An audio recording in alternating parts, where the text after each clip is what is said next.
Our world is in big trouble. Divides are growing deeper, inequalities are growing wider, and challenges are spreading farther. Let's have no illusions. We are in rough seas. A winter of global discontent is on the horizon. A cost of living crisis is raging, trust is crumbling, inequalities are exploding, and our planet is burning. People are hurting, with the most vulnerable suffering the most. The United Nations Charter and the ideals it represents are in jeopardy. We have a duty to act, and yet we are gridlocked in colossal global dysfunction. The international community is not ready or willing to tackle the big, dramatic challenges of our age. This crisis threatens the very future of humanity and the fate of our planet.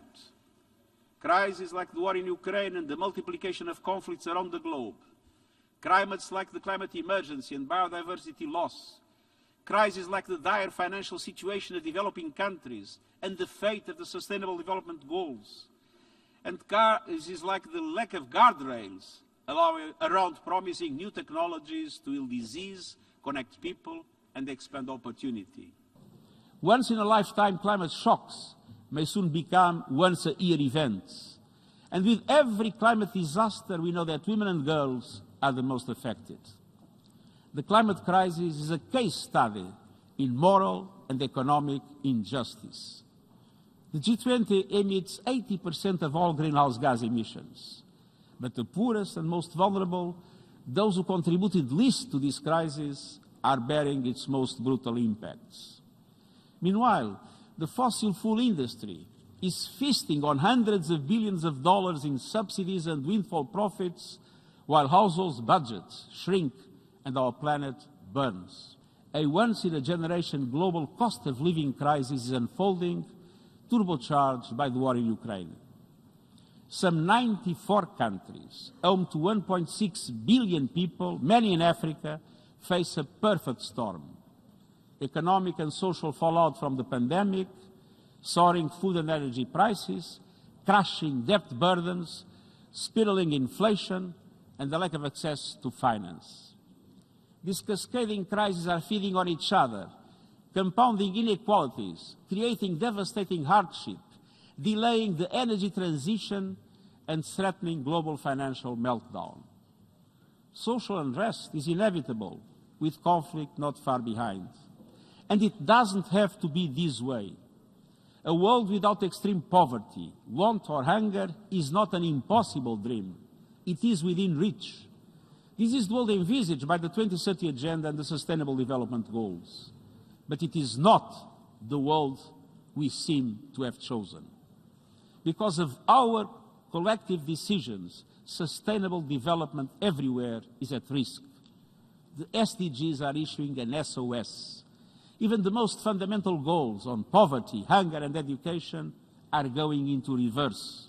More people are poor, more people are hungry, more people are being denied health care and education. Gender equality is going backwards, and women's lives are getting worse, from poverty to choices around sexual and reproductive health to their personal security.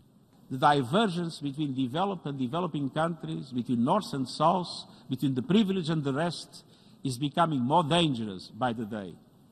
It is at the root of geopolitical tensions and lack of trust that poison every area of global cooperation, from vaccines to sanctions to trade. But by acting as one, we can nurture fragile shoots of hope.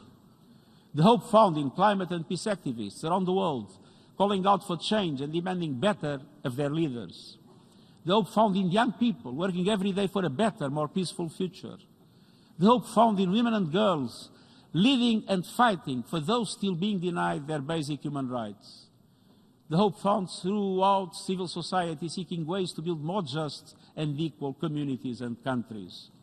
And the hope found in science and academia racing to stay ahead of deadly diseases and then the COVID-19 pandemic. The hope found in humanitarian heroes rushing to deliver life-saving aid around the world.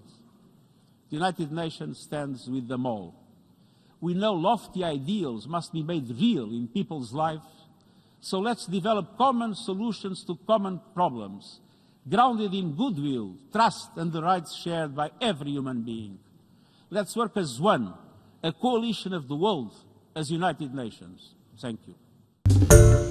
Hi, everyone. George Stephanopoulos here. Thanks for checking out the ABC News YouTube channel. If you'd like to get more videos, show highlights, and watch live event coverage, click on the right over here to subscribe to our channel. And don't forget to download the ABC News app for breaking news alerts. Thanks for watching.